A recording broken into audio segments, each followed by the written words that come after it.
Meditações sobre os 22 arcanos maiores do tarô, por autor que quis manter-se no anonimato. Editora Paulus. 17ª lâmina, 17º arcano. A estrela. Abre aspas. Os justos brotam como a palmeira, crescem como o cedro do Líbano. Eles dão fruto mesmo na velhice. São cheios de seiva e verdejantes. Fecha aspas. Salmos, capítulo 92, versículos 13 e 15. Abre aspas. Duas coisas me enchem de admiração: o céu estrelado acima de mim e a lei moral dentro de mim. Fecha aspas. Immanuel Kant.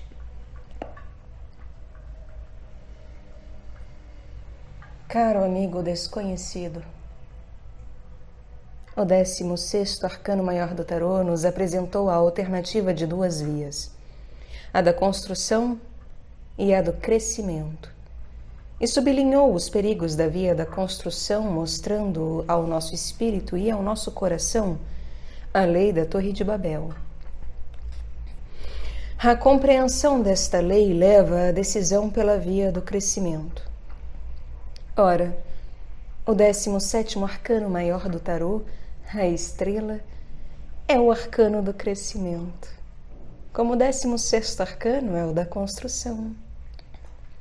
Trata-se, pois, agora de exercício espiritual consagrado ao crescimento, podendo nós então concentrar-nos no problema do crescimento e meditar sobre seus aspectos essenciais, a fim de chegarmos à contemplação de seu núcleo ou de sua essência místico-gnóstico-mágica e metafísica.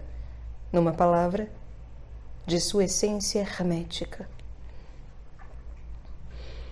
Apliquemo-nos, pois, a essas três tarefas. Uma torre é construída, uma árvore cresce.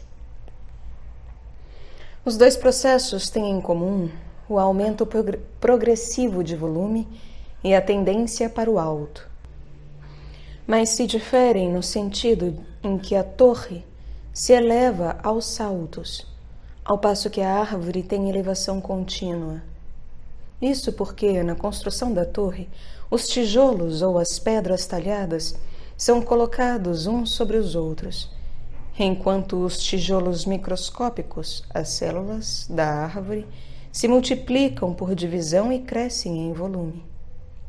É a seiva que sobe das raízes para o tronco e os ramos que torna possível o crescimento da árvore. A torre é seca, ao passo que a árvore é cheia de seiva em movimento, subjacente à divisão das células e ao seu crescimento, subjacente, numa palavra, ao processo de crescimento. O crescimento é contínuo, enquanto a construção procede por saltos, e o que é válido para o artificial e o natural no domínio físico, vale também no domínio psíquico e espiritual. Os justos crescem como o cedro do Líbano, são cheios de seiva e verdejantes. E espírito abatido, ossos secos. Provérbios, capítulo 17, versículo 22. Estamos diante de tema de igual alcance que o do agente mágico astral, o vínculo entre a consciência e a ação ao qual a literatura ocultista dá muita importância, a saber, o tema da seiva universal da vida, que é o do 17º arcano, o arcano do crescimento. Porque como existe um agente intermediário misterioso que efetua a passagem da imaginação para a realidade, existe também um agente não menos misterioso que efetua a passagem do estado potencial do germe para o da maturidade, a passagem do que está em potência para a sua realização. O agente transformador do ideal em real. Como uma força intermediária entra em jogo no processo que transforma a imaginação em ação, isto é, em acontecimento objetivo, do mesmo modo existe o jogo de uma força desconhecida no processo do tornar-se. Trata-se de bolota que se torna carvalho, de criancinha que grita muito e que se torna um Santo Agostinho, ou de um mundo em estado de nevoeiro primordial que se torna sistema planetário povoado de seres vivos, de seres animados e de seres inteligentes. Nos 3 casos, crescimento de organismo, desenvolvimento de indivíduo, da infância até a morte, evolução cósmica, devemos postular a existência de agente ativo que efetua a passagem do que está em potência para a realidade. Alguma coisa agiu durante o tempo em que a bolota se tornou carvalho, em que o óvulo fertilizado se tornou homem maduro, e em que o nevoeiro primordial cósmico se tornou sistema planetário, com nosso globo habitado pela humanidade.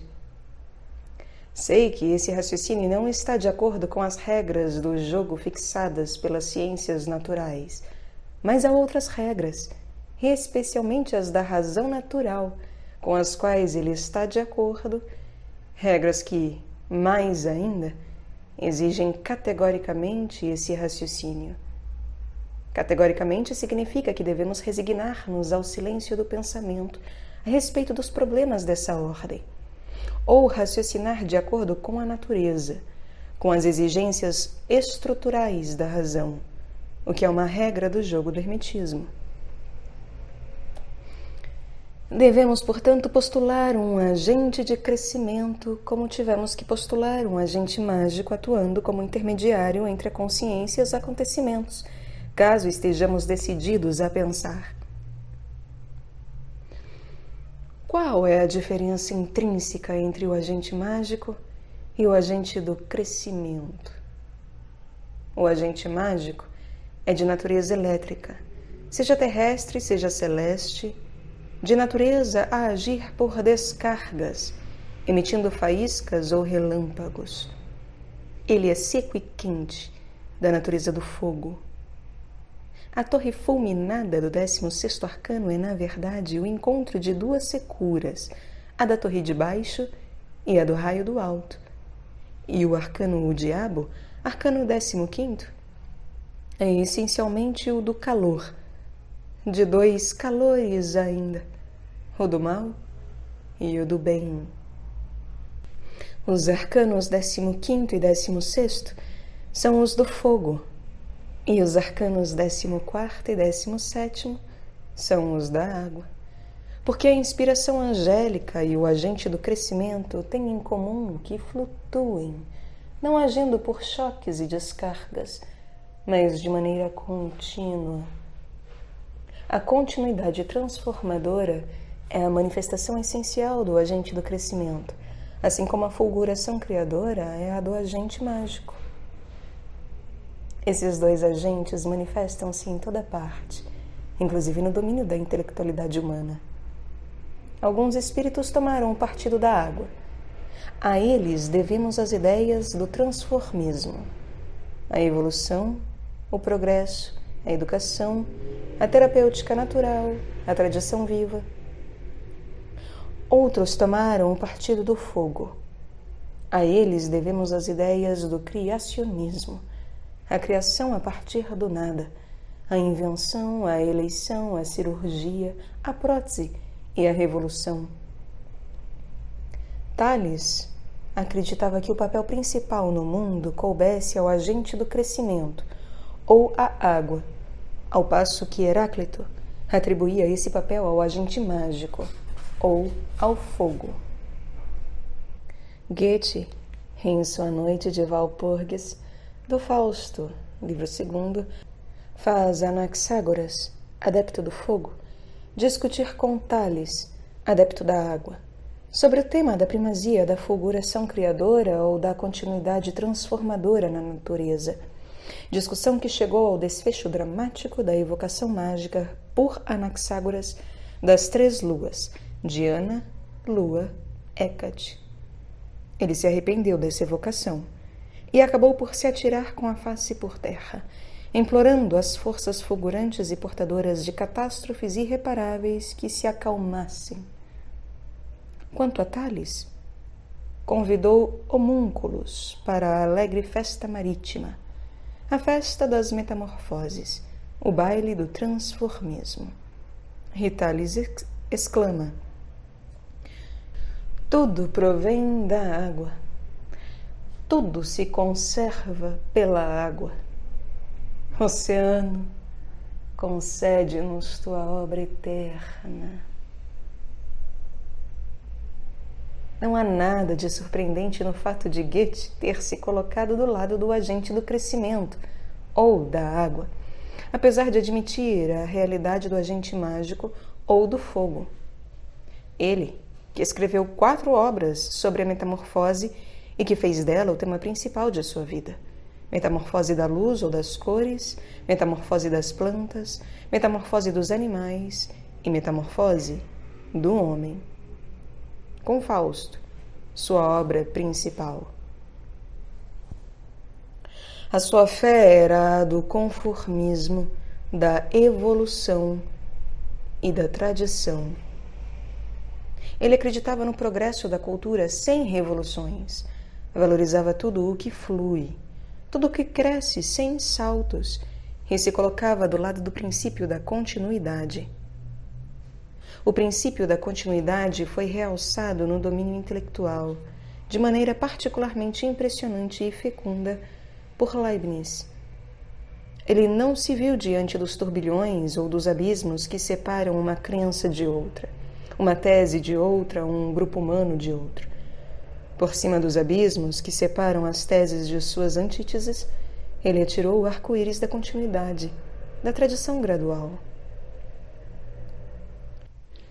Como o vermelho se transforma progressivamente em laranja, e o laranja em amarelo, o qual por sua vez se transforma imperceptivelmente em verde, para tornar-se mais tarde azul, índigo e violeta, do mesmo modo, toda tese se transforma em sua antítese.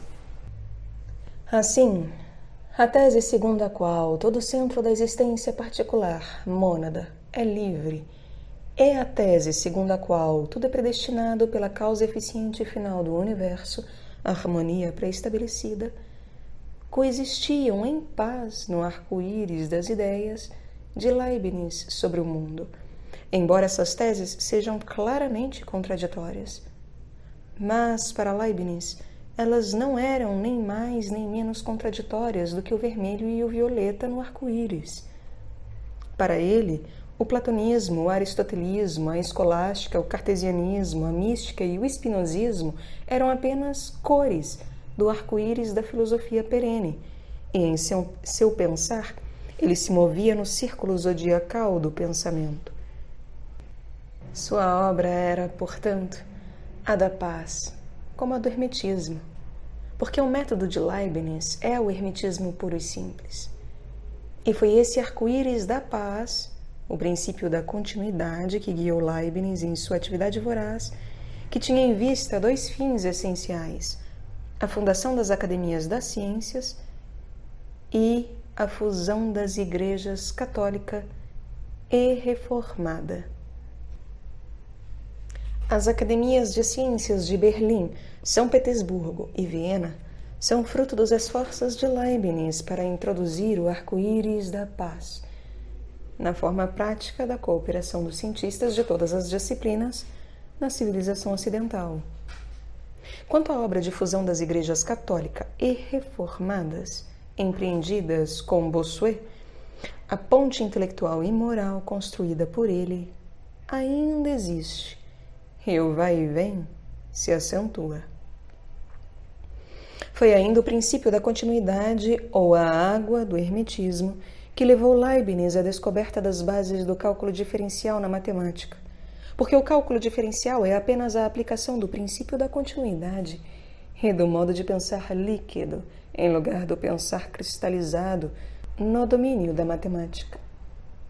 O cálculo infinitesimal, que abrange o cálculo diferencial e o cálculo integral, o alfa e ômega de um pensar tornado líquido em matemática, é a aplicação do princípio da continuidade. Ele resulta da admissão do agente do crescimento no domínio das matemáticas, onde antes o princípio da construção reinava sozinho. Esta recordação me dá a ocasião de salvar do esquecimento a obra de um homem provavelmente esquecido, se é que foi notado. O livro sagrado de Thoth, Os Arcanos Maiores do Tarô, publicado na Rússia em 1916 ou 17. O autor, o engenheiro Shmakov, usou, quase em cada página, o cálculo diferencial e o cálculo integral para tratar de problemas tais como a individualidade e Deus, a liberdade e a ordem cósmica, os planos de existência e de consciência, o espírito e a matéria, etc. O autor desse livro, 400 páginas em oitavo, impressionou-me profundamente por numerosas fórmulas de cálculo infinitesimal, sem dúvida, mas sobretudo pelas longas passagens do Zohar e de outros livros escritos em hebraico ou em aramaico, que ele não se dignou traduzir nem transcrever em caracteres latinos ou cirílicos. Desdém magnífico da popularidade num tempo em que o populacho era todo-poderoso e a demagogia estava na ordem do dia. Esse livro foi editado a expensas do autor, em excelente papel. Sim, houve estrelas da nobreza no céu do hermetismo e espero que sempre haverá. Essa saudação a um amigo desconhecido morto não deixa de ter relação com o tema dessa carta, dirigida ao amigo desconhecido vivo. Porque a contribuição do engenheiro Shmakov para a tradição do hermetismo é a demonstração da fecundidade da aplicação do cálculo infinitesimal no domínio ao qual ele pertence por direito de nascimento, o do hermetismo. Enumerando os espíritos que compreenderam o arcano do agente do crescimento, não posso deixar no esquecimento um grande espírito e estrela do céu da filosofia perene, que por certo conheces, caro amigo desconhecido. Trata-se de Bergson, hermetista só pela graça de Deus, sem nenhuma filiação externa com ordens ou sociedades iniciáticas.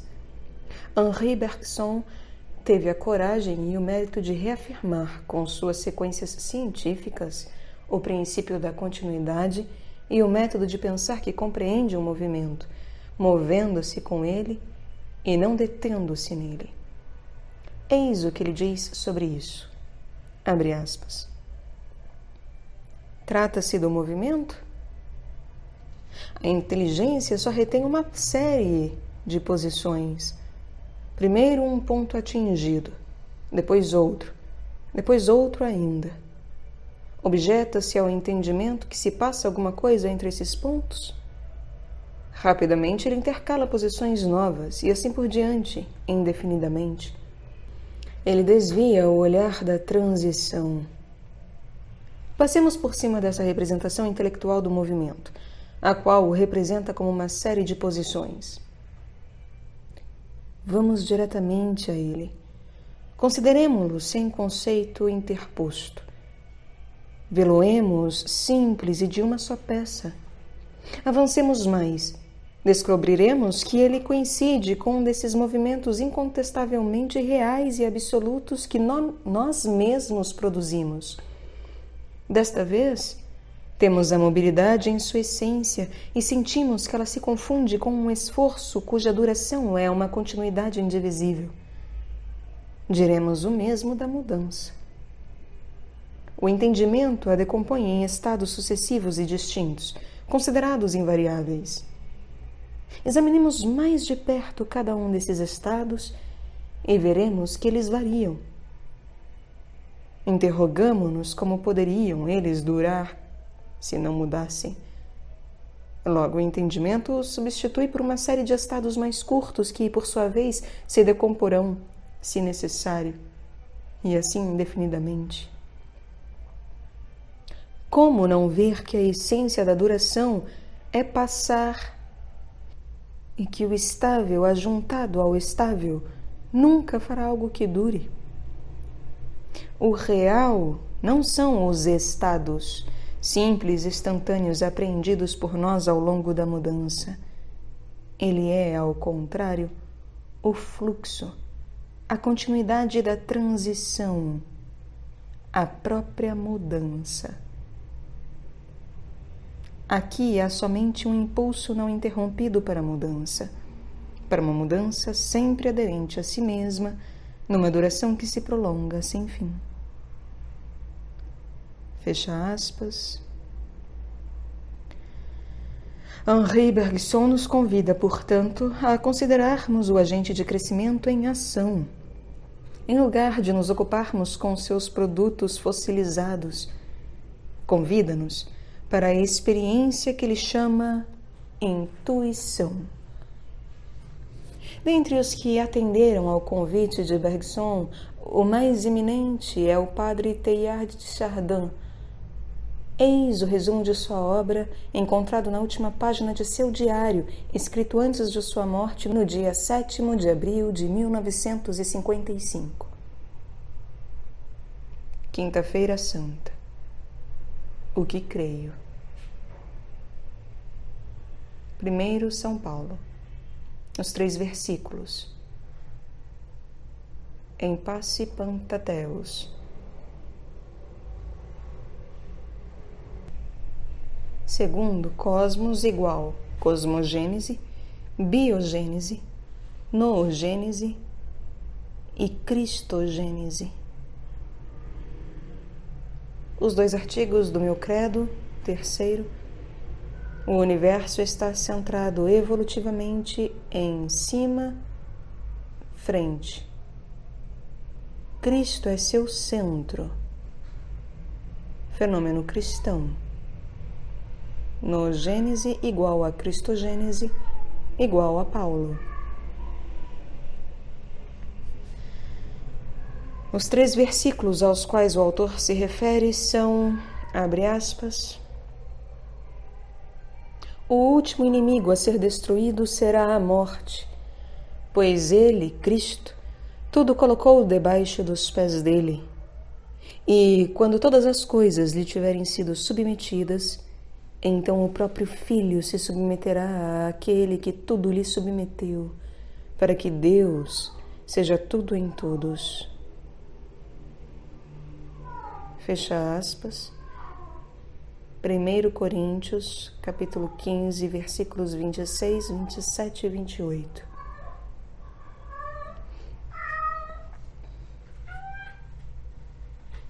Como a fogo, com F maiúsculo, e fogo, com F minúsculo, isto é, o fogo celeste do amor divino e a eletricidade devido à fricção, existem também a água e água. A água celeste da seiva do crescimento, do progresso e da evolução, e a água inferior da instintividade, do inconsciente coletivo e da coletividade devoradora. A água dos dilúvios e dos afogamentos. A mulher, representada na lâmina do 17º arcano, derrama as águas de 2 vasos, segurados um pela sua mão esquerda, o outro pela direita, que se misturam num mesmo rio.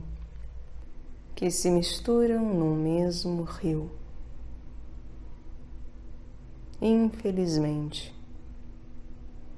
é a tragédia da vida humana, da história da humanidade e da evolução cósmica. O rio da continuidade, na hereditariedade, na tradição e na evolução, que leva do passado para o futuro sem fim tudo o que é ao mesmo tempo são, nobre, santo e divino do passado e tudo o que nele é infeccioso, vil, blasfematório e diabólico. o que Verlaine diz do Senna em seus poemas saturninos, abre aspas, tu, Senna, corres e, serpeando, arrastas para Paris teu curso de velha serpente barrenta, trazendo para teus portos teus carregamentos de madeira, de hulha e de cadáveres. Fecha aspas. Pode ser dito não sem razão do rio da vida humana, da história da humanidade e da evolução cósmica. Como se pode dizer não sem razão ainda com o Victor Hugo, abre aspas.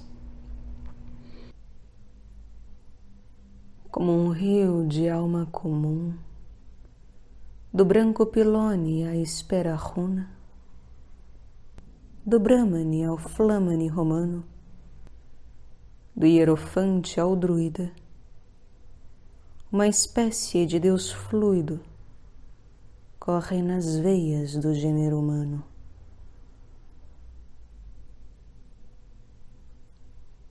Fecha aspas.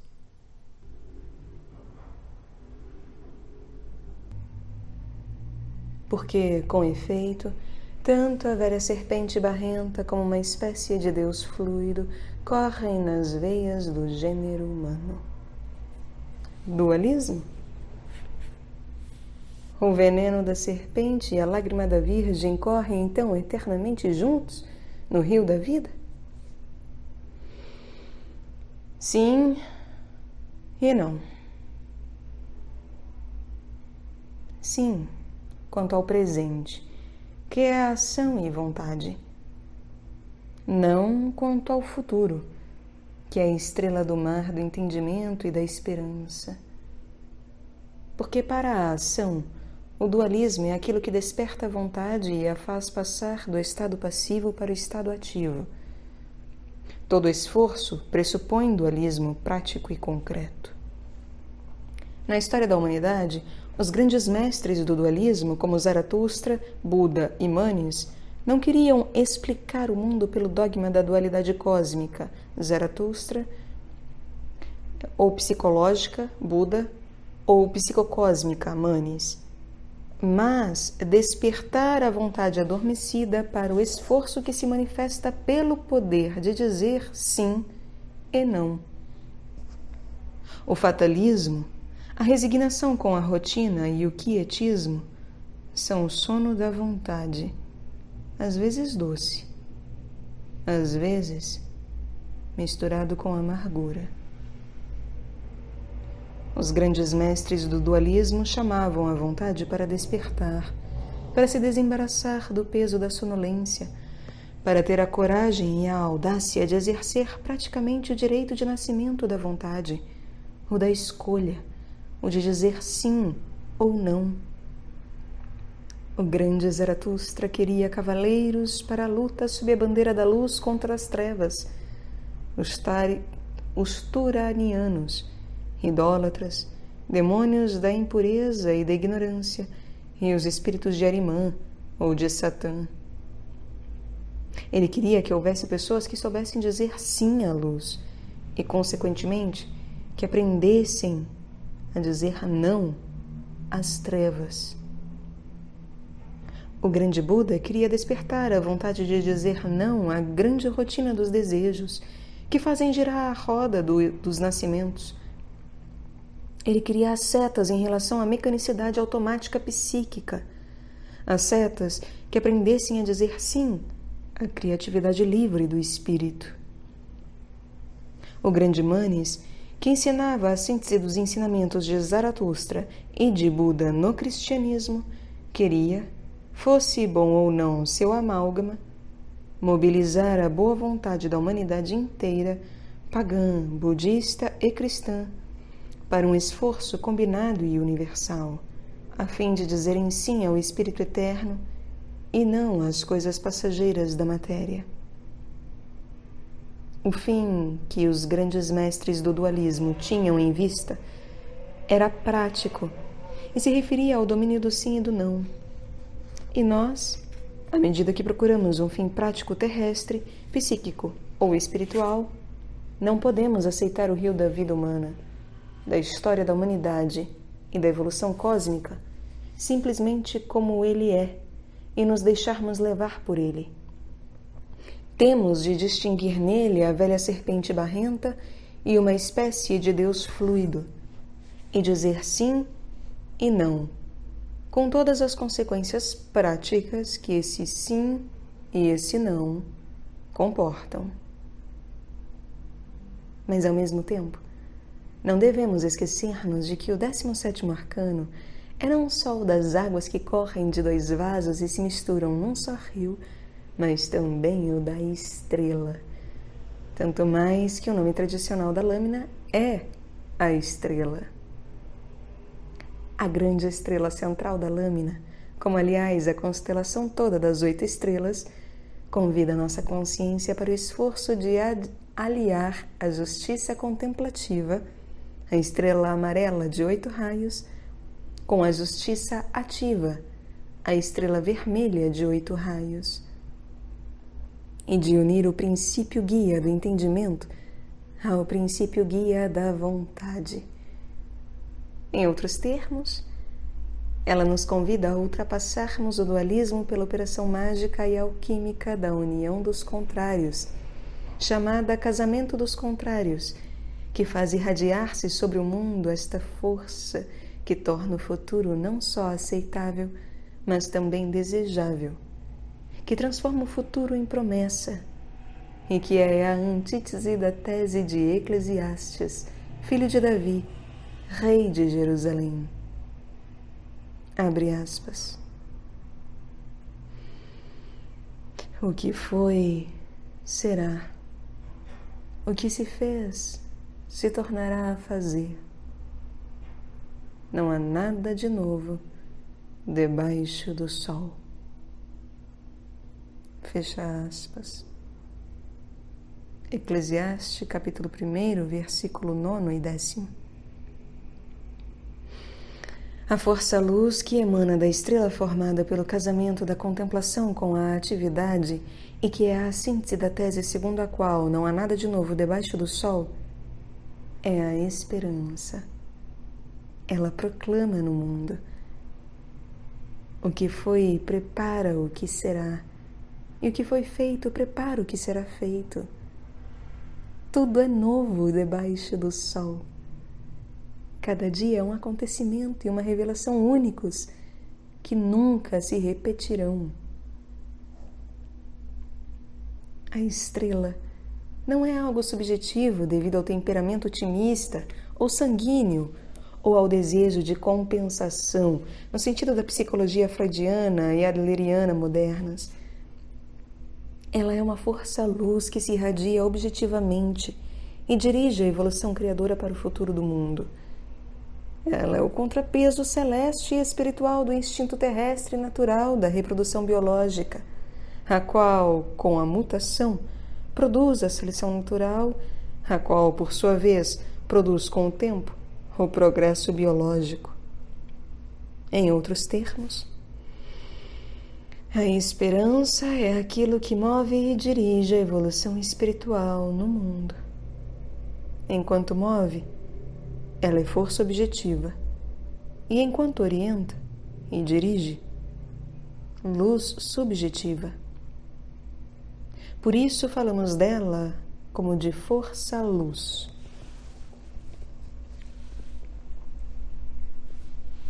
A esperança está para a evolução espiritual, como o instinto de reprodução para a evolução biológica. Ela é a força e a luz da causa final do mundo, ou, se preferirmos, a força e a luz do ideal do mundo. A irradiação mágica do ponto ômega, segundo Teilhard de Chardin. Esse ponto ômega, para o qual tende a evolução espiritual da noosfera, é o ponto central da esperança no mundo personalizante, o ponto da unidade completa do exterior e do interior, do material e do espiritual. Isto é, Deus homem, ou Jesus ressuscitado. como o ponto alfa, o primeiro motor ou a causa eficiente. É o verbo que põe em movimento os elétrons, os átomos e as moléculas, movimento dirigido para sua associação em planetas, organismos, famílias, raças, reinos, etc. Eu sou o Alfa e o Ômega. Eis como se lê a mensagem da estrela central da lâmina do 17º arcano do tarô. Isso significa: eu sou a atividade, a causa eficiente que põe tudo em movimento, e sou a contemplação, a causa final, que atrai para si tudo que está em movimento. Eu sou a ação primordial e a esperança sem esmorecimento, até que todos cheguem onde estou. Eis porque dizemos não ao dualismo visto sob a luz do futuro e lhe dizemos sim se o vemos sob a luz do presente. A esperança, fruto do casamento dos contrários, nos interdiz o dualismo e nos convida não só a crermos na unidade filial, aliás, final, dos contrários, mas também a trabalharmos para a sua realização.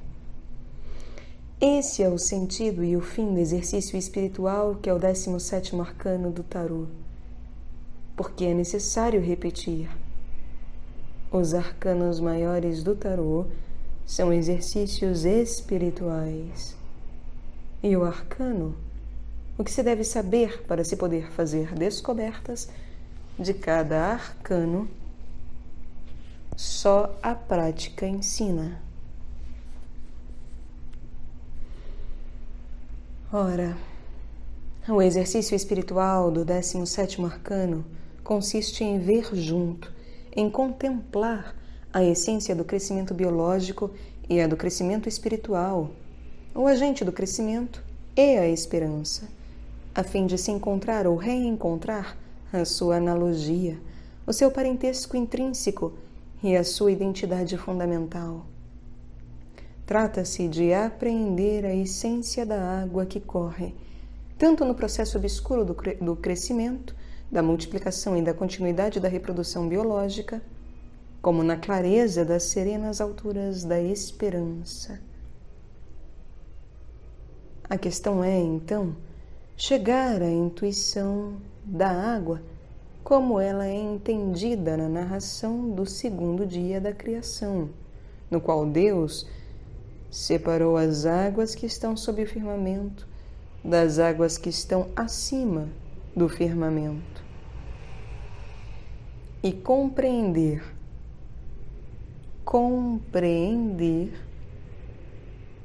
que a luz que passa por cima da consciência e o impulso do instinto que passa por baixo dela são, no fundo, a mesma coisa, separada para agir segundo 2 modos diferentes, a saber, a água, o princípio do crescimento e da evolução tanto biológica como espiritual.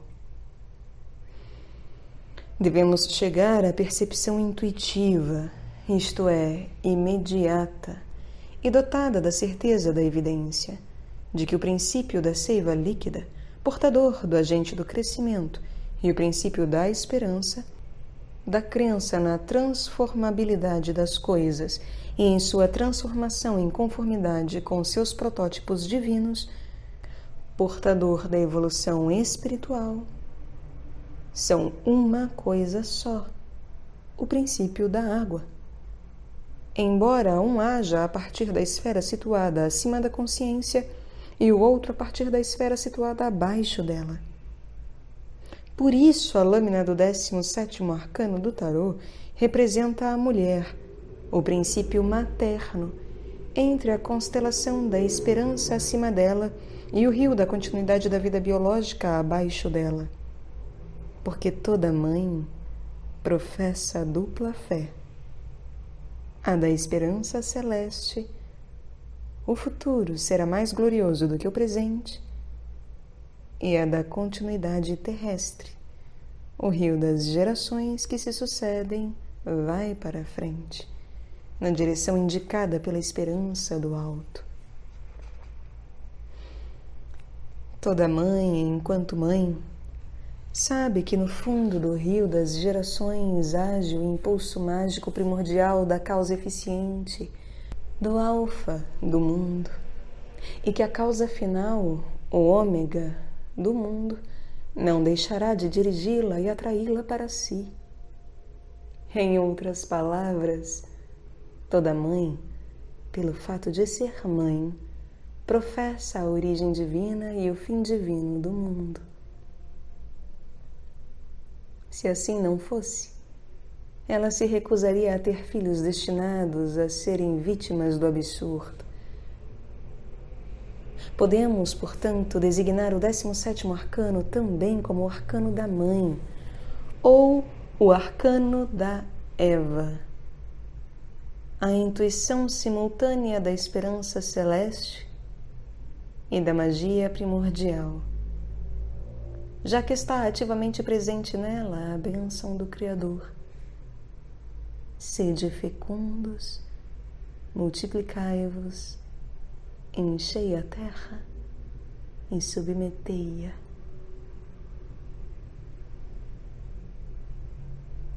Os antigos tiravam sua esperança, tanto para a vida como para a morte, dos mistérios da mãe. Penso em particular nos mistérios de Eleusis, mas também em outros, como nos de Ísis. A essência de todos os mistérios da mãe exprime a epístola do apóstolo Paulo aos Romanos. Abre aspas. Pois a criação em expectativa anseia pela revelação dos filhos de Deus. De fato, a criação foi submetida à vaidade, não por seu querer, mas por vontade daquele que a submeteu, na esperança de ela também ser libertada da escravidão da corrupção para entrar na liberdade da glória dos filhos de Deus. Pois sabemos que a criação inteira geme e sofre as dores do parto até o presente. Fecha aspas. Epístola aos Romanos, capítulo 8, versículos 19 a 23. Eis não só a alma de todos os mistérios antigos da mãe, mas ainda de todas as doutrinas modernas da evolução biológica e espiritual. Porque o evolucionismo moderno, no fundo, é o renascimento, de modo científico, dos antigos mistérios da mãe, os mistérios da esperança e das dores do parto. Os mistérios do pai continham o quê? A salvação pelo filho. Os mistérios da mãe contêm o como? A evolução biológica e espiritual. Ora, a ciência natural é orientada para o como do mundo. Por isso, ela está fazendo renascer os mistérios antigos da mãe, o conhecimento da evolução, ao passo que a religião cristã é orientada, em primeiro lugar, para os mistérios do pai, para a salvação pelo filho.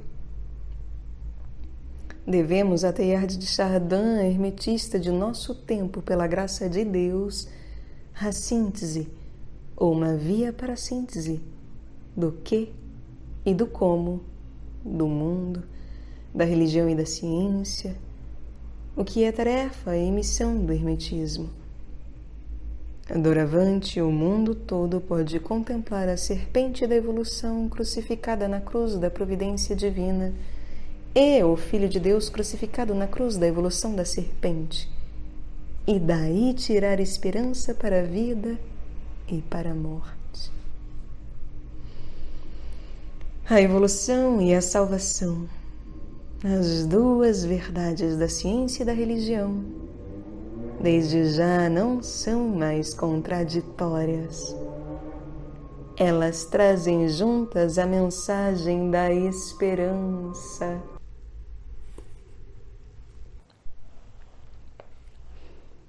Mas não nos esqueçamos de que esta síntese de hoje teve sua história e que também ela é devida às dores do parto.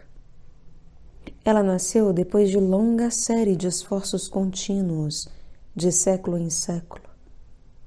O esforço de um Heráclito, o filósofo da mudança perpétua da matéria, dos gnósticos, que fizeram ressoar na história humana o drama da queda e do retorno da Sofia a Camote, de um Santo Agostinho, o pai da filosofia da história, que mostrou as duas correntes da história da humanidade, a da cidade terrestre e a da cidade de Deus, dos pensadores herméticos alquimizantes que afirmavam e reafirmavam incansavelmente o princípio da transformabilidade do que é vil no que é nobre, de um Martinez de Pasquali que escreveu seu Tratado da Reintegração dos Seres, de um Fabre d'Olivet, autor da História Filosófica do Gênero Humano, no qual mostra a operação química do triângulo fatalidade,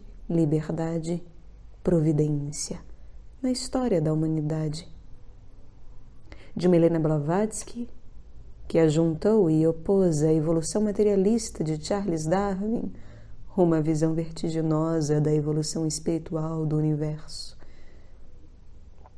De um Rudolf Steiner, que pôs em relevo o centro da gravitação da evolução espiritual cósmica, a saber, Jesus Cristo, e que por isso não está distanciado do ponto ômega de Teilhard de Chardin. Todos esses esforços contribuíram, de maneira visível ou invisível, para a síntese de hoje. Eles vivem todos juntos na síntese contemporânea da evolução e da salvação, que é fruto do esforço coletivo de século em século. Com a fusão das opiniões, a verdade brilha, porque essa não é devida ao choque das opiniões, mas à sua fusão como elementos constitutivos do arco-íris da paz.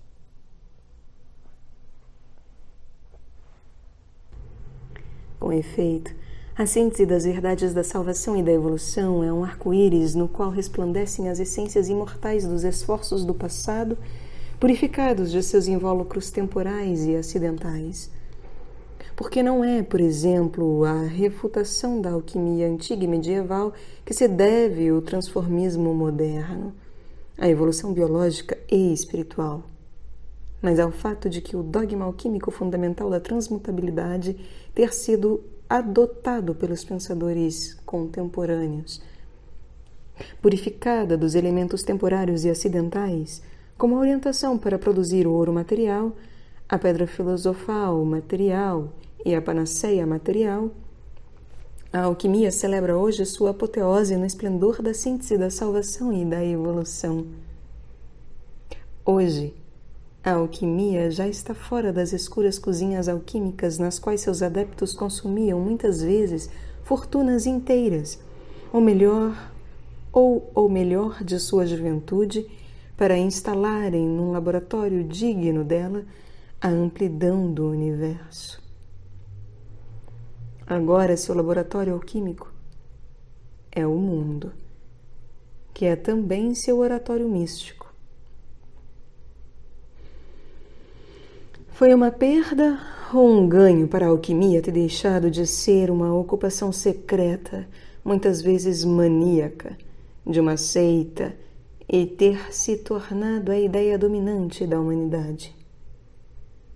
Ou, depois de ter sido a arte secreta da transmutação dos metais, da fabricação da pedra filosofal e da preparação da panaceia, ter se tornado a luz da esperança universal, da síntese da salvação das almas e da evolução cósmica?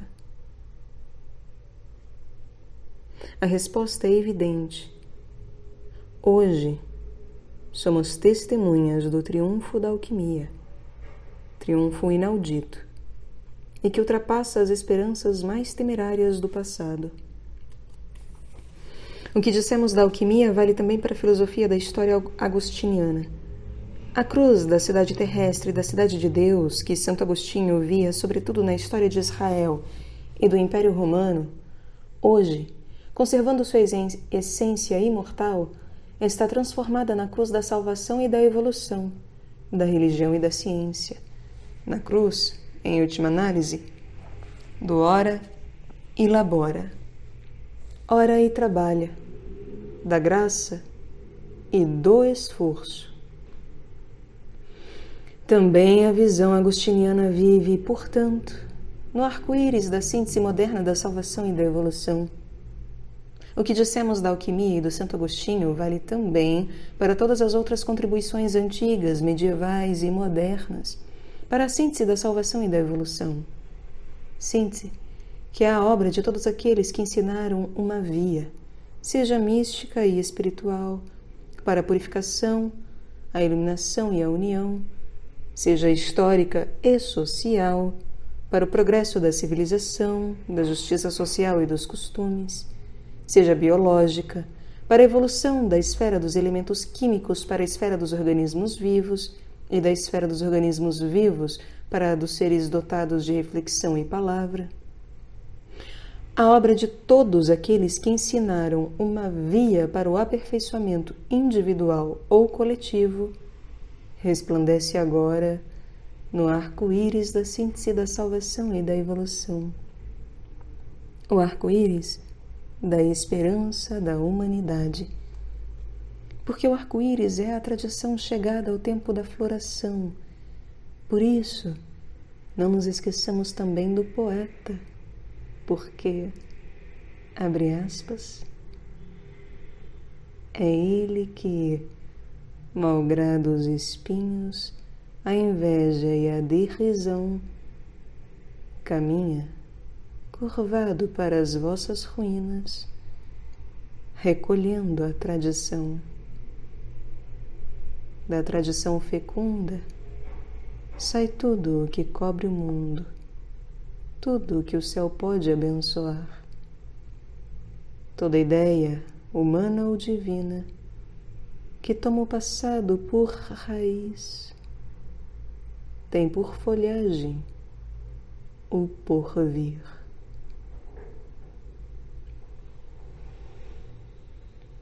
Fecha aspas. Victor Hugo. Se damos valor à tradição, não podemos passar sem a poesia. A Bíblia toda respira poesia, épica, lírica, dramática. Também o Zohar está cheio de poesia. As obras principais de São João da Cruz são comentários a poesias. Em toda a obra do padre Teilhard de Chardin vibra um impulso poético. E seus críticos veem nisso uma fraqueza, reprovável do ponto de vista científico, filosófico e teológico. Mas enganam-se, uma vez que a poesia é o impulso dá asas à imaginação, e sem a imaginação alada, dirigida e controlada pelas leis estritas da coerência intrínseca e da conformidade com os fatos, não é possível nenhum progresso. Não podemos passar sem a poesia, porque temos necessidade do impulso da imaginação. Devemos somente velar para não sermos levados pela imaginação que busca a ostentação e não a verdade. Quanto à imaginação dominada pela verdade, isto é, que só ama e procura o que é coerente e conforme aos fatos, ela é aquilo que, em todos os domínios do esforço humano, denominamos gênio ou fecundidade. O hermetismo também não pode dispensar a poesia. A Tábua da Esmeralda é poesia sublime. Sem dúvida, ela não é só poesia no sentido estético, verbal e musical puro e simples, uma vez que propõe um grande dogma místico, gnóstico, humano e alquímico. Mas não é também tratado discursivo em prosa. Ela é o cântico, a verdade dos três mundos. E os arcanos maiores do tarô? Não apelam eles à imaginação alada no quadro e na direção própria de cada um deles? Eles são símbolos. Mas que fazer com símbolos, se não aplicar a eles a imaginação inspirada, empenhada em encontrar os sentidos deles mediante uma vontade obediente às leis da coerência intrínseca e da conformidade dos fatos, da experiência exterior e interior, material e espiritual? Ora, a poesia não é simplesmente questão de gosto, mas também de fecundidade ou de esterilidade do espírito. Sem veia poética, nenhum acesso está aberto para a vida da tradição hermética. Amemos, portanto, a poesia e respeitemos os poetas. Eles são a verdadeira nobreza da humanidade. Ninguém é nobre da nobreza do coração se não trouxer a poesia no coração. E como, em princípio, toda alma humana é sacerdote, nobre e trabalhador, não sufoquemos em nós a nobreza mediante a superestimação dos fins práticos ou mediante a preocupação com a nossa salvação.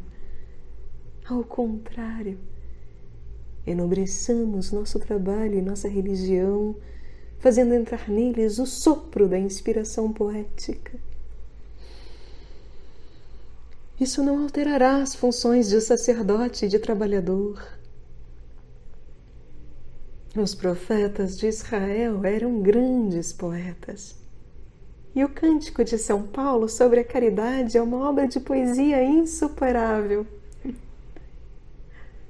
Quanto ao trabalho, ele só traz alegria quando se eleva acima do espírito da escravidão, participando do impulso poético do grande esforço humano. Seja como for, devemos levar em consideração o problema da poesia sob o título do 17º arcano do tarô, o arcano da esperança e da continuidade. Porque a poesia é a união das águas superiores com as águas inferiores do segundo dia da criação.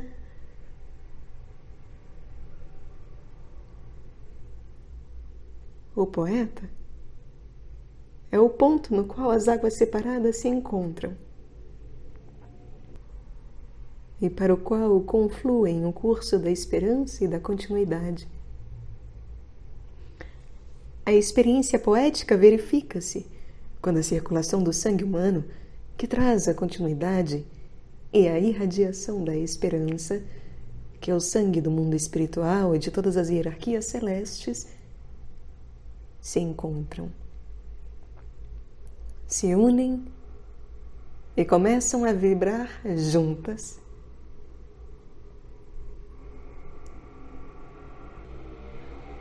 A inspiração poética é a união do sangue do alto, da esperança e do sangue de baixo, da continuidade. Por isso devemos ser encarnados, ter a pulsação do sangue quente terrestre para podermos criar obras poéticas, não só de sentido subjetivo, mas também de sentido objetivo. Deveríamos estar imersos no sangue quente humano, ser encarnados e elevar-nos acima dele, unindo-nos ao sangue luminoso do céu, a esperança, para que pudessem ser produzidos, por exemplo, os Salmos de Davi. Não foi no céu, mas na terra que os Salmos de Davi nasceram.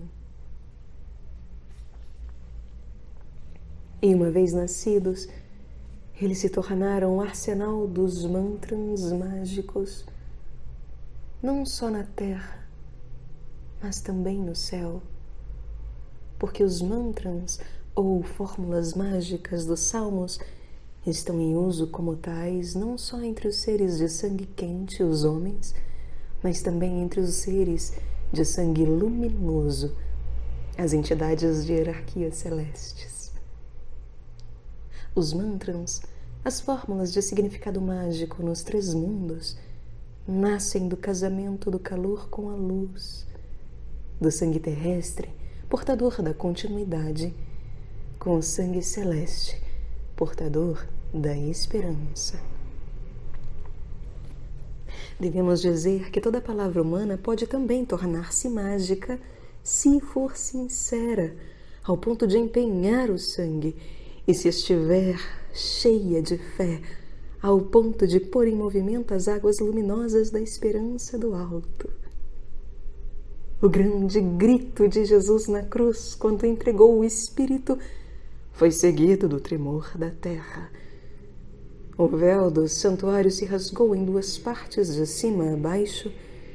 A terra tremeu e as rochas se fenderam. Abriram-se os túmulos.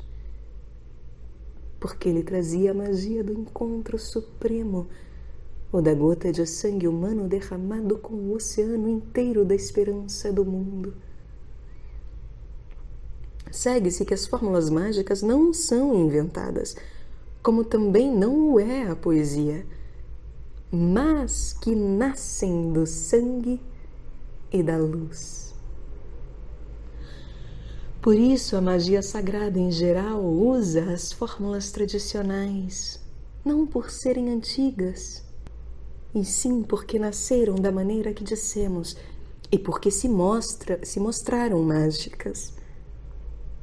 Sabia-o bem, por exemplo, Martinez de Pasquali. O ritual de suas invocações mágicas é constituído só de fórmulas tradicionais, tiradas principalmente dos Salmos. E isso não porque ele era católico praticante, mas, sobretudo, por causa da eficácia da magia que ele ensinava e praticava. A magia sagrada difere da magia arbitrária ou pessoal de várias maneiras. Além das diferenças mencionadas na 3ª carta, devemos acrescentar que a magia sagrada se serve do agente do crescimento, ao passo que a magia arbitrária trabalha sobretudo com o agente mágico da natureza elétrica. Ora, é a esses 2 agentes que se refere a seguinte passagem do Sermão da Montanha. Abre aspas. Ouviste também que foi dito aos antigos, não perjurarás, mas cumprirás os teus juramentos para com o Senhor. Eu, porém, vos digo, não jureis em hipótese nenhuma, nem pelo céu, porque é o trono de Deus, nem pela terra, porque é o escabelo dos seus pés, nem por Jerusalém, porque é a cidade do grande rei. Nem jures pela tua cabeça, porque tu não tens o poder de tornar um só cabelo branco ou preto. Seja o vosso sim, sim, e o vosso não, não. O que passa disso vem do maligno. Fecha aspas, Mateus capítulo 5, versículos 33 a 37. Porque jurar abrange toda a categoria dos atos mágicos designados para reforçarem magicamente a simples promessa e a simples decisão da vontade humana nos limites de sua competência, isto é, dos limites do sim, sim, não, não. o desejo de ultrapassar esses limites, invocando a ajuda das forças exteriores ao círculo da vontade, a fim de que elas a tornem mais poderosa, emprestando-lhes mecanismo dinâmico, necessariamente apela às forças elétricas da serpente, ao maligno. Jurar é, portanto, o ato tipo que representa o domínio inteiro da magia arbitrária ou pessoal.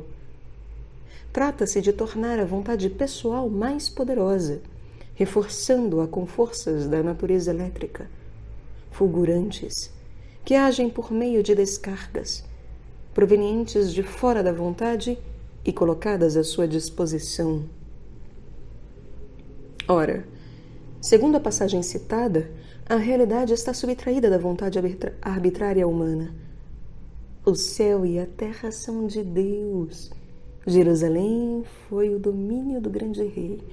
E a cabeça e o próprio corpo estão reservados para o agente do crescimento, subtraído ao arbítrio humano, porque tu não tens o poder de tornar um só cabelo branco ou preto.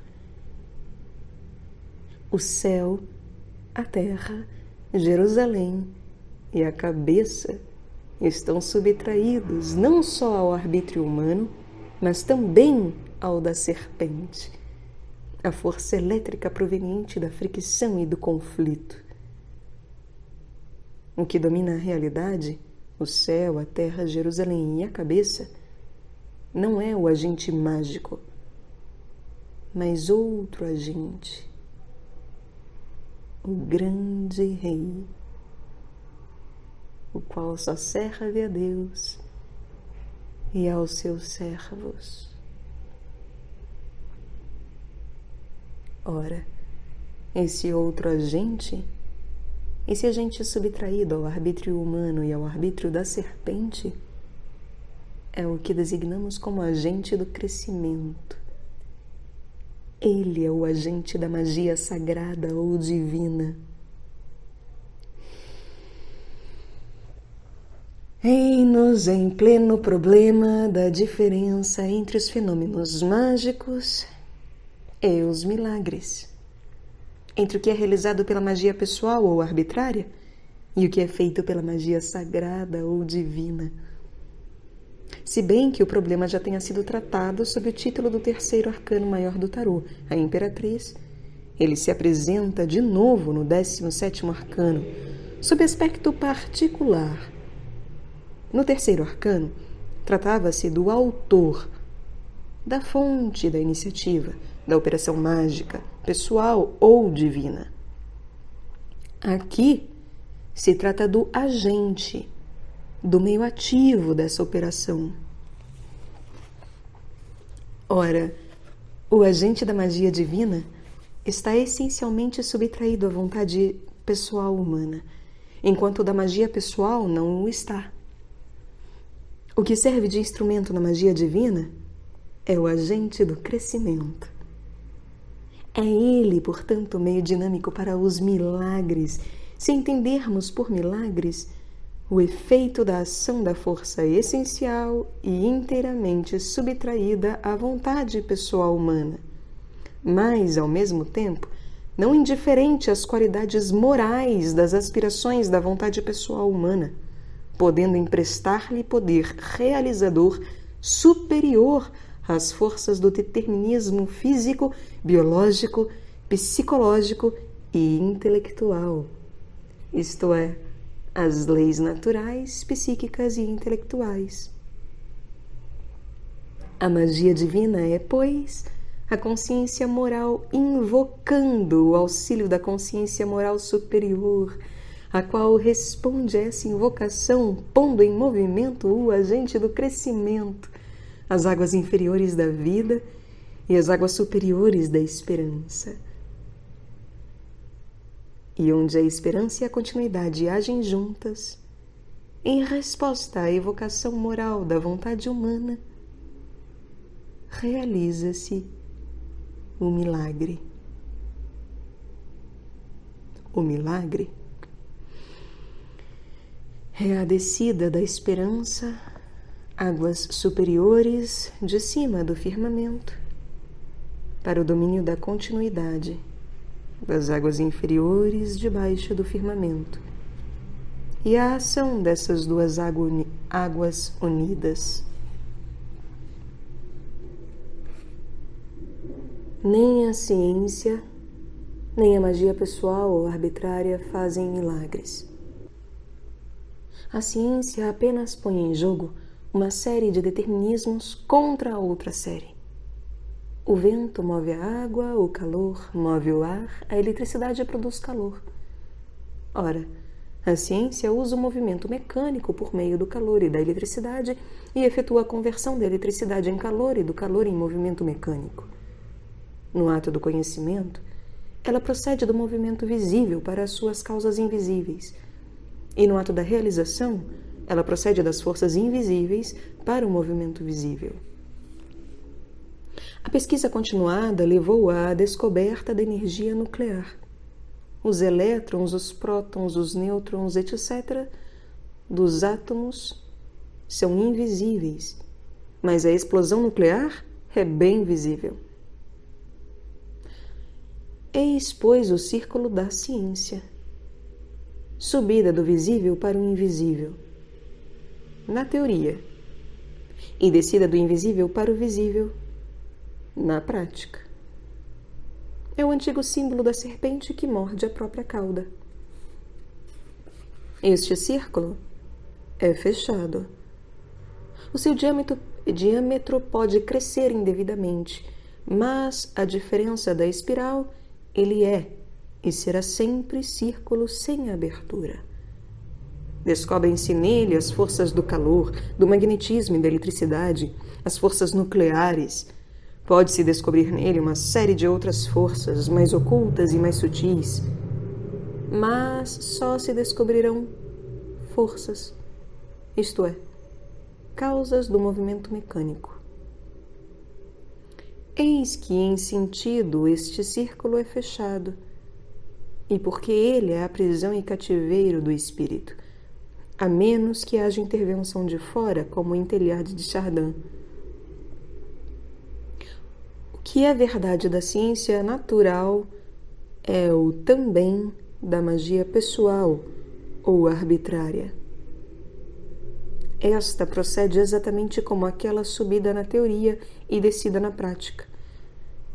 Os autores modernos da magia têm toda a razão ao sustentarem a tese de que a magia é uma ciência e de que ela não tem nada com os milagres como tais. Abre aspas. A magia é o estudo e a prática do manejo das forças secretas da natureza. Ela é a ciência pura ou perigosa, como todas as ciências. Fecha aspas.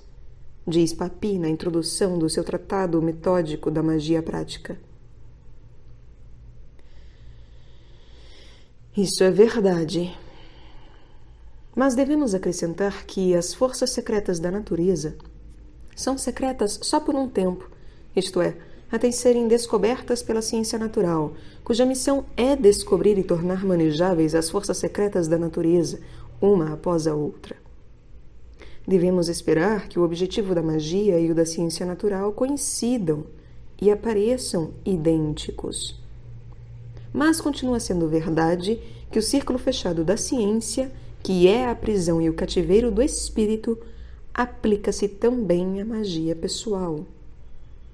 A magia, enquanto ciência, e ela o é, tem o mesmo destino que a ciência, o cativeiro num círculo fechado. Na introdução ao seu Tratado Metódico da Magia Prática, Papi afirma mais adiante, abre aspas, a magia, poderíamos dizer, é o materialismo dos futuros cavaleiros de Cristo. Fecha aspas.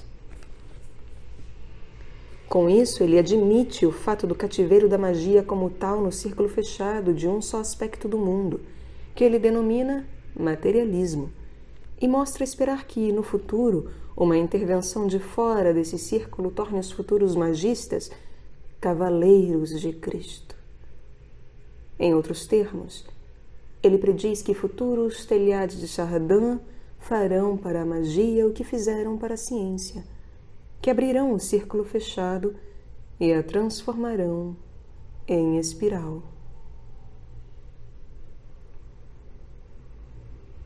Se Louis-Claude de Saint-Martin deixou o círculo dos discípulos de Martinez de Pasquale, que praticavam a magia cerimonial, e abandonou a prática dessa magia, sem negar sua eficácia realizadora, para abraçar a mística e a gnose de Jacob Böhm, foi porque ele sentia que a magia cerimonial é um círculo fechado, enquanto ele aspirava à perfeição ilimitada qualitativa, isto é, a Deus.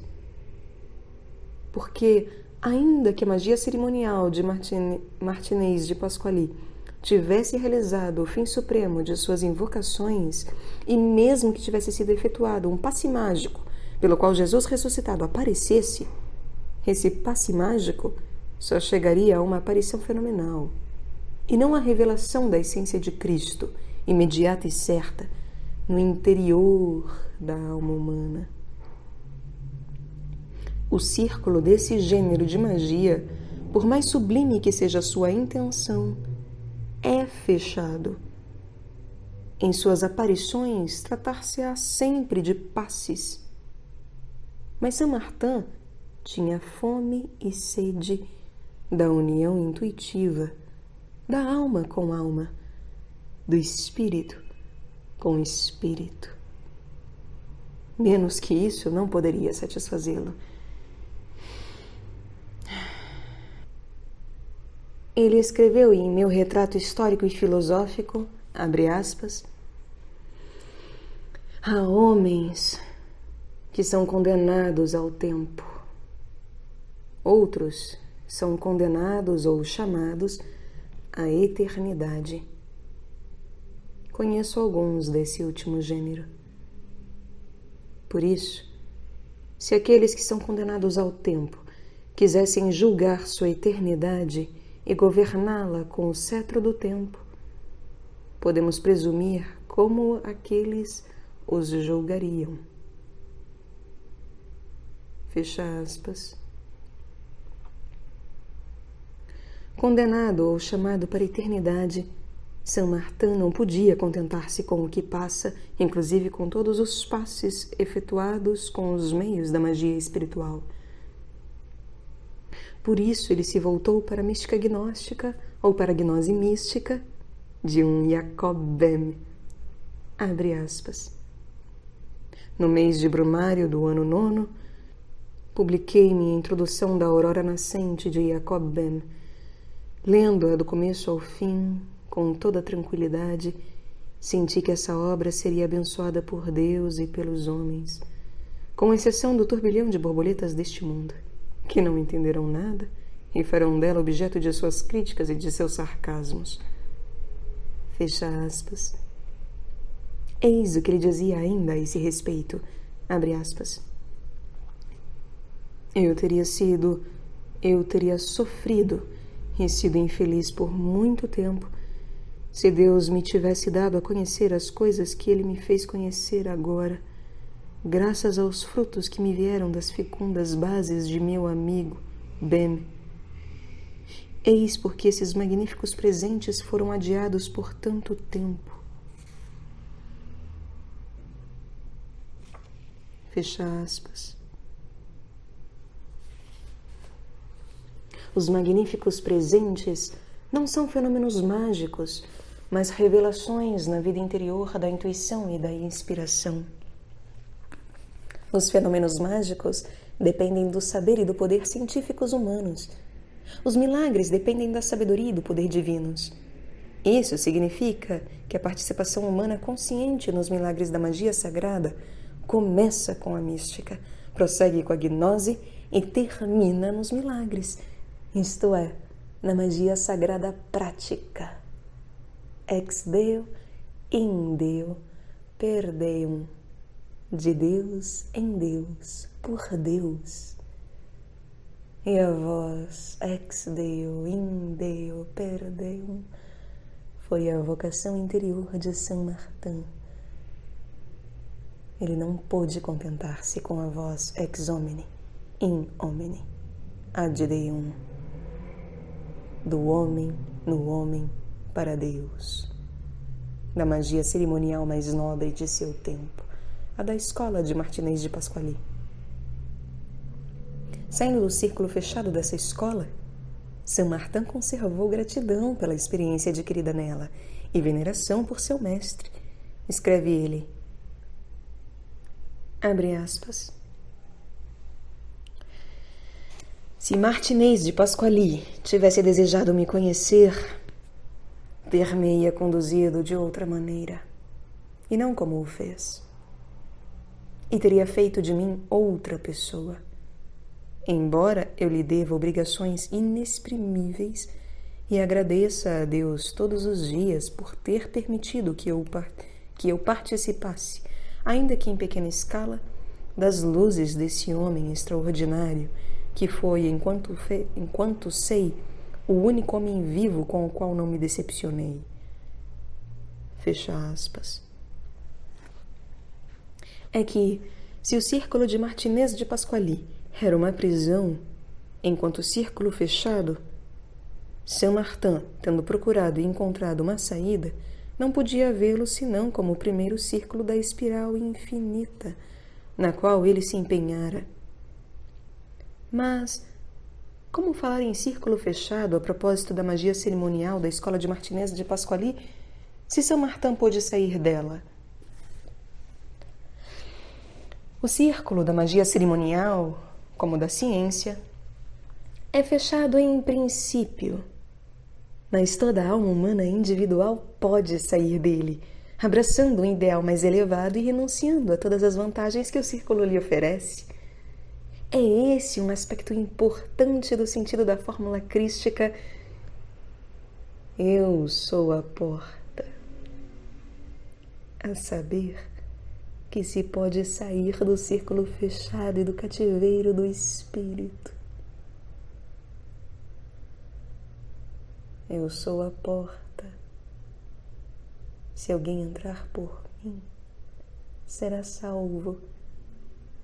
Entrará e sairá e encontrará pastagem. Fecha aspas. João, capítulo 10, versículo 9. Isto é, quem é movido pelo amor de Deus e do próximo pode entrar em qualquer círculo fechado e sair. Em lugar de prisões, encontrará pastagens, isto é, mover-se-á em espiral. Foi assim, por exemplo, que Teilhard de Chardin pôde encontrar no círculo fechado da ciência sem ficar cativo.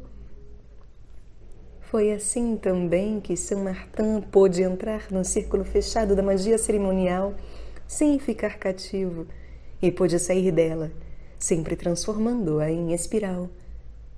A espiral é a boa nova, o evangelho anunciado a todos os que estão cativos nos círculos fechados. Jesus disse a Natanael, abre aspas,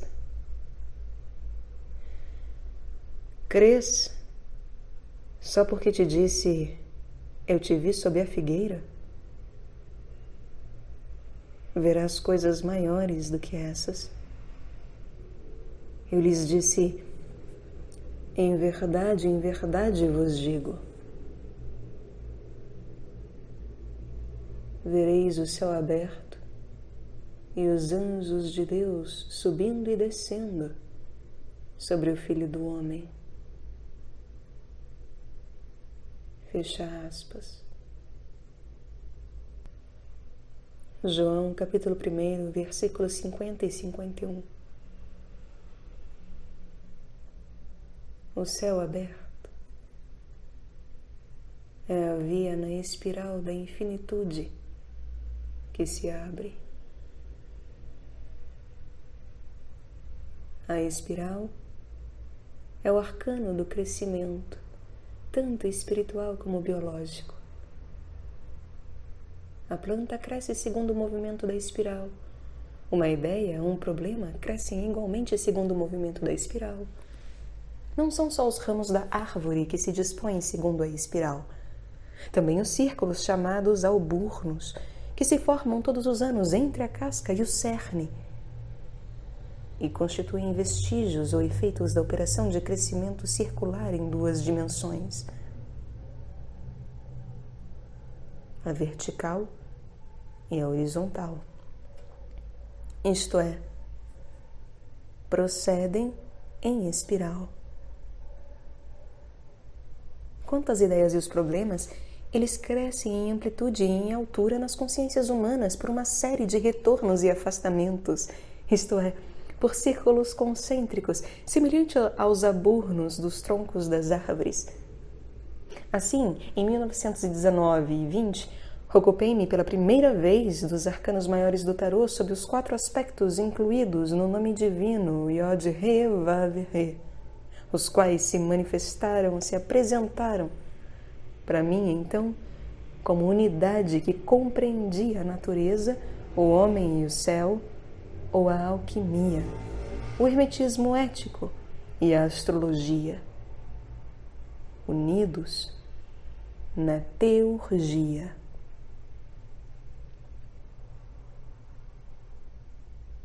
Agora, depois de uma série de retornos ao tema, as presentes meditações sobre o tarô tratam ainda dos 4 aspectos do nome divino, mas se apresentam a mim como unidade da mística, da gnose e da magia sagrada no hermetismo. É um exemplo de crescimento das ideias e dos problemas em espiral de 2 dimensões. Outro exemplo é a preparação da vinda de Cristo na história. O Evangelho segundo Mateus faz dela uma espécie de genealogia de Jesus, resumida numa única frase, abre aspas, de Abraão até Davi, 14 gerações. De Davi até o exílio na Babilônia, 14 gerações. E do exílio na Babilônia até Cristo, 14 gerações. Fecha aspas, Mateus capítulo 1, versículo 17. Eis aí a espiral da história da preparação da vinda de Cristo, espiral de 3 círculos ou passos, cada um de 14 gerações. O primeiro círculo ou passo da espiral é aquele no qual a tríplice impressão dos patriarcas Abraão, Isaque e Jacó, impressão do alto correspondente ao sacramento do batismo em nome do Pai, do Filho e do Espírito Santo, tornou possível a revelação e a aliança do Monte Sinai e chegou ao estado em que a lei se tornou numa pessoa humana, a de Davi. Porque foi em Davi que os mandamentos e as ordenações da lei revelada, com trovões e relâmpagos e uma espessa nuvem sobre a montanha, ao povo amedrontado, se interiorizaram ao ponto de se tornarem amor e consciência, coisas do coração atraído pela verdade e beleza deles. Em Davi, a lei se tornou alma. Por isso, também as suas transgressões deram lugar na alma a uma força nova, a penitência interior. O primeiro passo da espiral, as 14 gerações de Abraão até Davi, corresponde, pois, ao processo de interiorização que se verificou desde o sacramento do batismo, os 3 patriarcas, passando pelo sacramento da confirmação, a aliança no deserto do Sinai, até o sacramento da penitência. O segundo círculo, ou passo da espiral, as 14 gerações de Davi até a deportação para a Babilônia, é a escola de Davi, a escola da penitência interior, a qual alcançou seu fim exterior, a expiação, a deportação para a Babilônia. O terceiro círculo, ou passo da espiral, as 14 gerações da deportação em Babilônia até Cristo, corresponde ao que se passa espiritualmente entre o último ato do sacramento da penitência, a absolvição, e o sacramento da Sagrada Comunhão, ou Eucaristia, ou da presença e recepção de Cristo. João Batista preparou o caminho do Senhor e endireitou suas veredas, repetindo em resumo a história da preparação da vinda de Cristo, isto é, a vida da penitência, a qual era seu batismo de água. Porque o filho de Davi era filho da penitência pelo lado do pai, José, e filho da inocência pelo lado da mãe, Maria. Jesus não poderia ter vindo em outro meio a não ser no da inocência virginal e no da inocência recuperada pela penitência. João Batista é, portanto, aquele que efetuou na história do mundo o ato de transição da penitência para a comunhão. Ele conduziu pela mão o primeiro penitente do mundo antigo ao altar da graça do mundo novo. O Evangelho segundo João descreve esse monumento de imenso alcance, de maneira que não poderia ser mais lapidar. Abre aspas. No dia seguinte, João se achava lá de novo, com 2 de seus discípulos. Ao ver Jesus que passava, disse: Eis o Cordeiro de Deus. Os 2 discípulos ouviram-no falar e seguiram Jesus. Jesus voltou-se e, vendo que eles o seguiam, disse-lhes: Que estáis procurando? Disseram-lhe: Rabi, que traduzido significa mestre, onde moras? Disse-lhes: Vinde e vede. Então eles foram e viram onde morava e permaneceram com ele aquele dia. Era a hora 10ª, aproximadamente. Fecha aspas. João, capítulo 1, versículo 35 a 39. Foi assim que João Batista transmitiu o fruto de um mundo que estava acabando a um mundo que estava começando.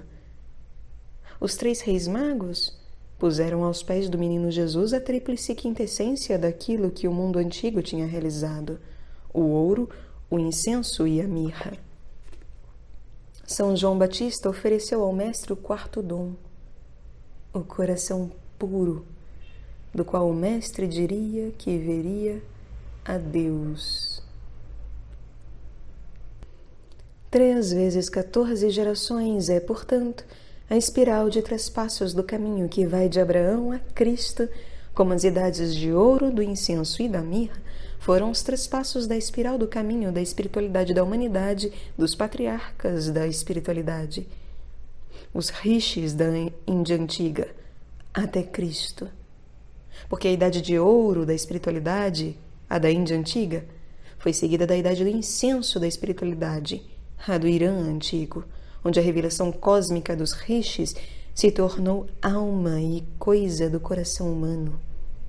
A idade do incenso, por sua vez, foi seguida da idade da mirra, a idade do luto e da penitência, da qual o Egito Antigo era o facho milenar.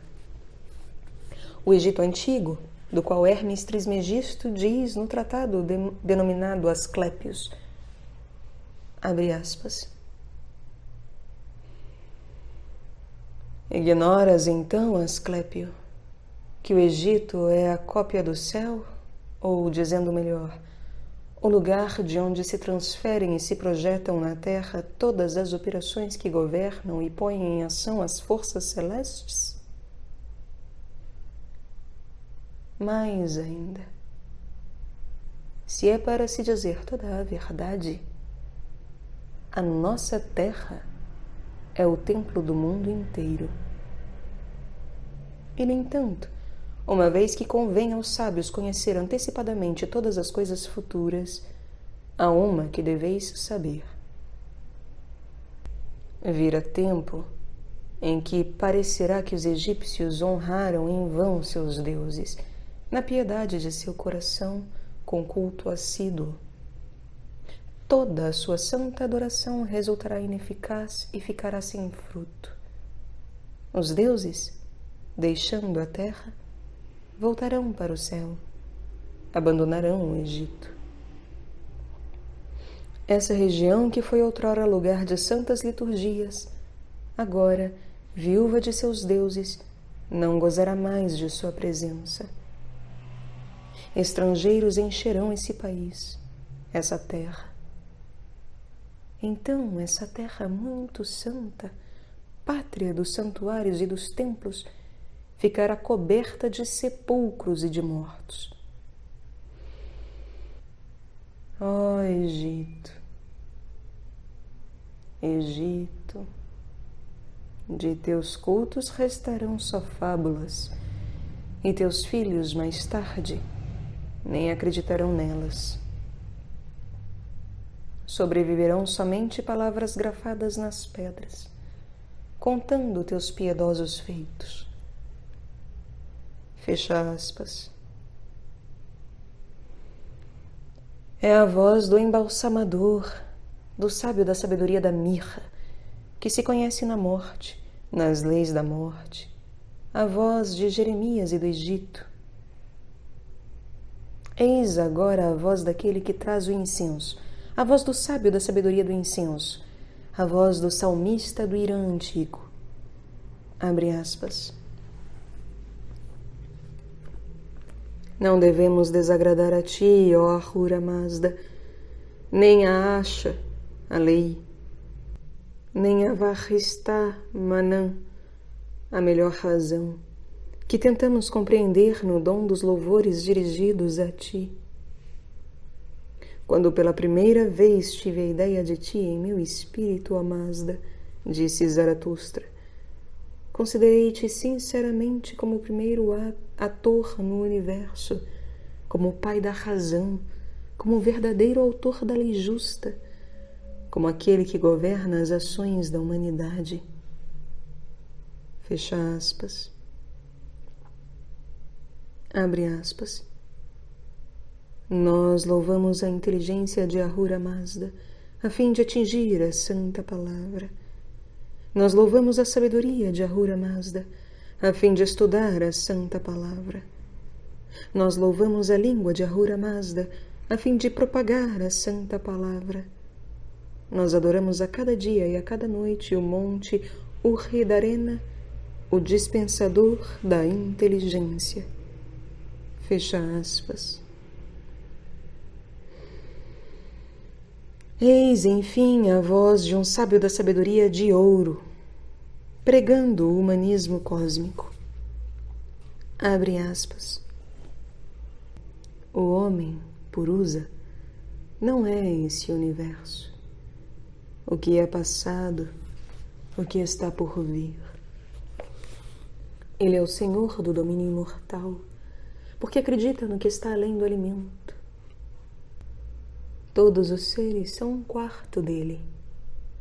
O imortal no céu, os outros 3/4. Com 3/4 o homem se elevou até lá em cima. O quarto renasceu aqui embaixo. De lá ele se difundiu em todos os sentidos, para as coisas que comem e que não comem. Fecha aspas. Eis a chave de ouro da evolução material e espiritual. Só a universalidade e a transcendência do princípio humano, do Adon Kadmon da Kabbalah e do Purusa do Veda, é que a tornam inteligível. A espiral de 3 círculos de 14 gerações de Israel e a espiral de 3 passos da espiritualidade, do ouro, do incenso e da mirra, na história geral da humanidade, constituem, portanto, a preparação da vinda de Cristo. Não seriam as 3 primeiras semanas do Advento a súmula dessa preparação milenar?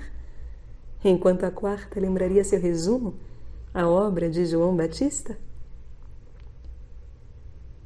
Seja como for, aqui ocupamos-nos da lei da espiral, porque é a espiral que caracteriza a ação do agente do crescimento, que é o tema do 17º arcano maior do tarô, cuja lâmina nos mostra a relação que existe entre o estelar, o feminino, o líquido e o crescente. Há estrelas no céu. Há uma mulher nua derramando água de 2 vasos e há 2 arbustos que crescem. É a água que faz os arbustos crescerem no deserto. É a mulher que derrama a água e é das estrelas que emana a luminosidade que se transforma em liquidez por intermédio da mulher. Ela transforma, pois, a esperança na continuidade da tradição e das gerações. É assim que os arbustos crescem. A contextura da lâmina representa, portanto, uma espiral que desce das estrelas, primeiro passo para a mulher, segundo passo, depois para a água, terceiro passo, e chega aos arbustos, o resultado, quarto passo. A lâmina responde à interrogação: o que é necessário para que uma árvore viva? São necessárias estrelas, a mulher e a água.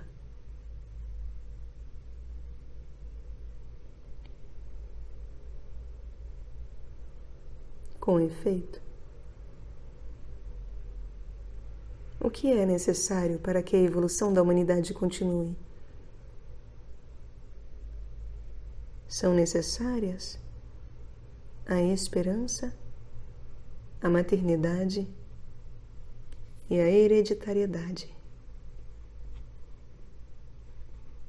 O que é necessário para que a verdade espiritual não só sobre no esquecimento, mas viva? São necessárias a esperança, a criatividade leal e a tradição. É necessário o testemunho corroborador de 3 testemunhas sempre presentes: o espírito, o sangue e a água.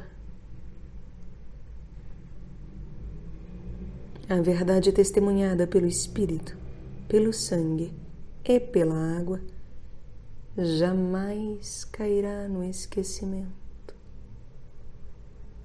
Poder-se-á matá-la, mas ela ressurgirá. Ora, a unidade da esperança, da criatividade e da tradição é o agente do crescimento. Ele é a ação combinada do espírito, do sangue e da água. Ele é, pois, indestrutível, sua ação é irreversível e seu movimento é irresistível.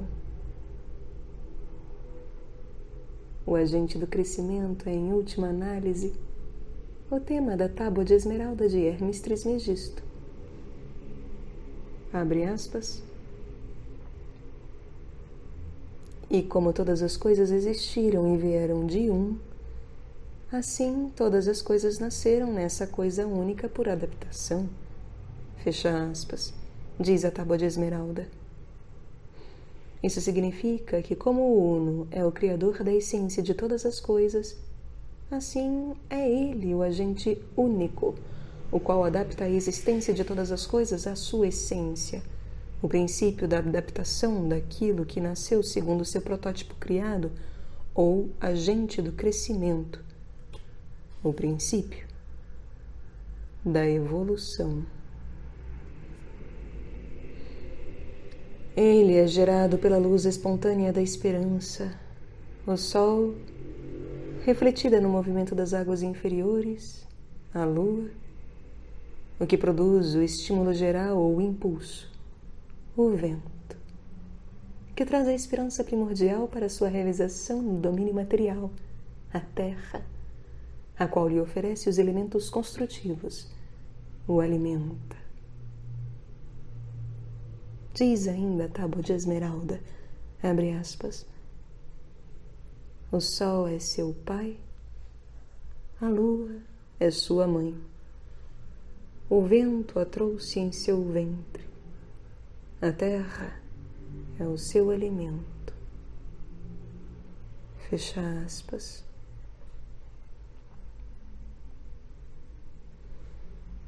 A luz espontânea do alto, a luz refletida embaixo, o estímulo ou o impulso da evolução que daí resulta o que se serve para a sua realização dos elementos materiais, eis a análise completa do processo interior da evolução e do crescimento.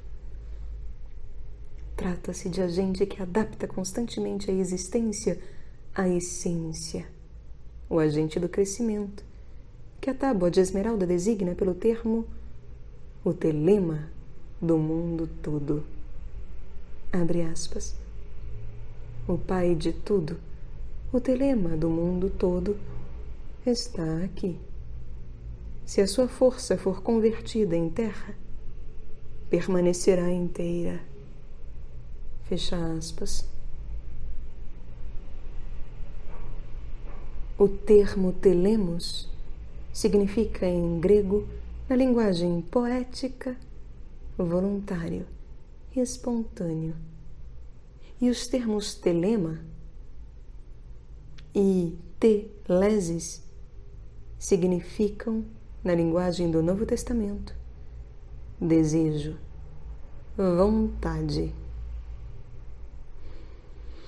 O autor da Tábua da Esmeralda quer, portanto, explicar a natureza e o estímulo volitivo quase espontâneo do mundo em transformação e, como dizemos hoje, em evolução. Ele quer expor-nos a origem e os fatores constitutivos do agente transformador do transformismo, o agente ativo subjacente à evolução. Esse agente é descrito no 16º Tratado Hermético de Asclépios ao Rei Amon. Definições como, abre aspas, a luz que está presa no mundo e que banha com seu brilho toda a concavidade da água, da terra e do ar, com o qual o sol vivifica e põe em movimento, pelos nascimentos e pelas metamorfoses, os seres vivos dessas partes do mundo, remodelando-os e transformando-os uns nos outros, à maneira de uma espiral, e a transformação de uns em outros. Opera uma mudança contínua de gênero em gênero e de espécies em espécies. Age à maneira de uma espiral entre a terra e o céu. Porque, se o telema, o desejo imanente no mais profundo da matéria, for separado de seu envoltório material, ele subirá da terra para o céu, descerá de novo para a terra e receberá a força das coisas superiores e inferiores, a maneira de espiral que sobe e desce. Fecha aspas.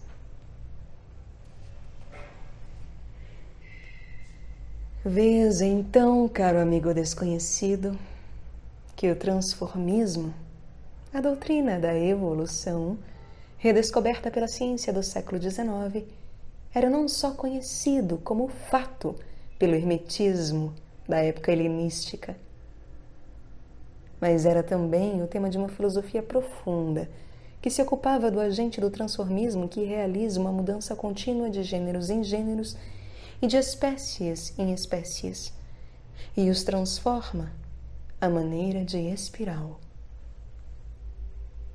Também o heliocentrismo era conhecido do hermetismo daquela época, pelo menos 15 séculos antes de sua redescoberta, como se vê pelo mesmo tratado hermético. Abre aspas. O sol está estabelecido no meio do mundo, carregando o mundo como coroa, e como bom condutor, ele assegura o equilíbrio do carro do mundo e o ligou a si para que ele não fosse puxado numa corrida desordenada.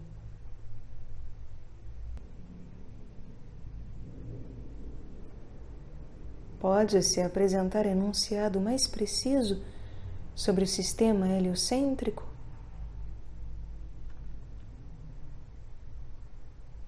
Os hermetistas antigos conheciam o fato da evolução e do transformismo e procuravam seu agente ativo, o telema, esse impulso volitivo e quase espontâneo que age no mais profundo da matéria. E a tábua de esmeralda de Hermes Trismegisto é o legado que eles deixaram à posteridade. Ela contém o resumo do que eles encontraram. É o testamento do mundo antigo ao mundo moderno. O mundo moderno recebeu o que o mundo antigo realizou, ou pelo menos acreditou ter realizado.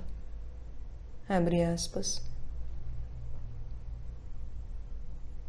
Separarás a terra do fogo, o sutil do espesso, suavemente e com muita habilidade. Ele sobe da terra para o céu e de novo desce para a terra e recebe as forças das coisas superiores e inferiores. Terás, por esse meio, toda a glória do mundo, e de ti se afastará toda a escuridão. Ela é a força forte de toda força, porque vencerá toda coisa sutil e penetrará toda coisa sólida. Assim o mundo foi criado. Disso serão e sairão inúmeras adaptações, cujo intermédio está aqui. Por isso foi chamado Hermes Trismegisto, tendo as 3 partes da filosofia do mundo. O que eu disse da operação do Sol está terminado e acabado. Fecha aspas.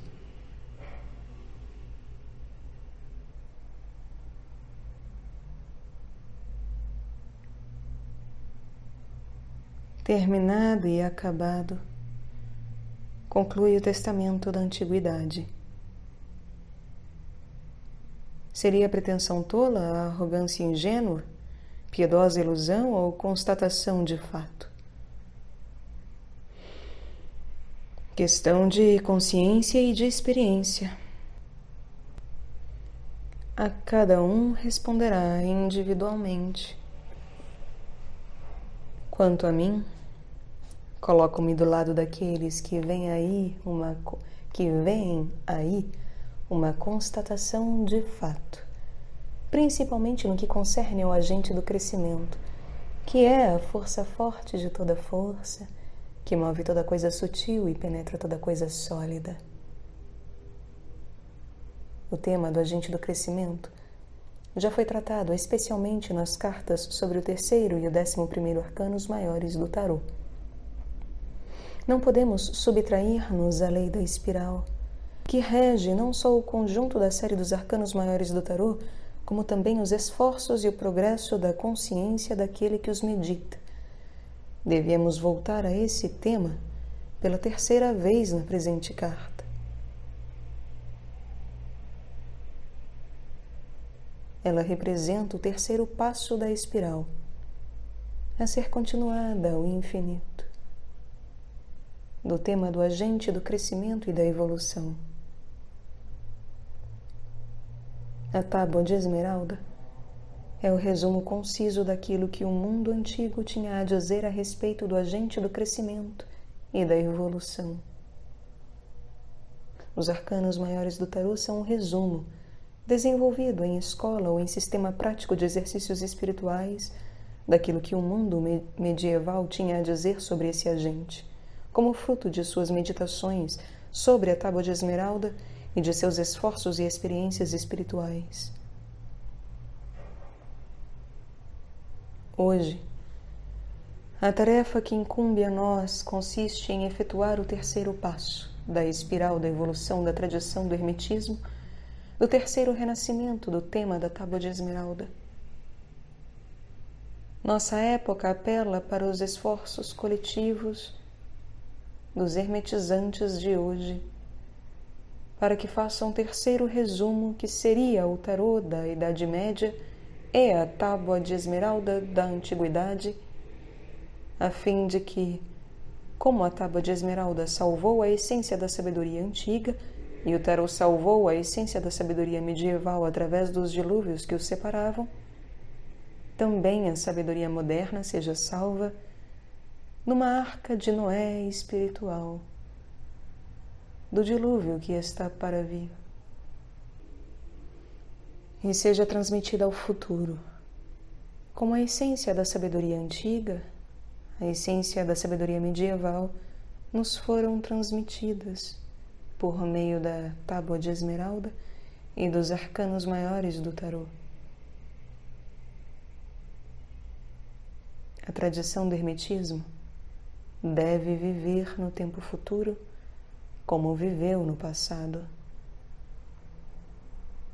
Por isso ela exige resumo moderno tão viável como o foram a Tábua de Esmeralda e os arcanos maiores do tarô. Esta é a mensagem da mulher ajoelhada sob as estrelas, à margem do rio que corre do passado para o futuro. A mulher que não cessa de derramar água do alto no rio da água de baixo. Ela é a mãe do futuro. E por isso, a sua mensagem nos coloca diante do dever para com o futuro. Do dever do rio da tradição ininterrupta.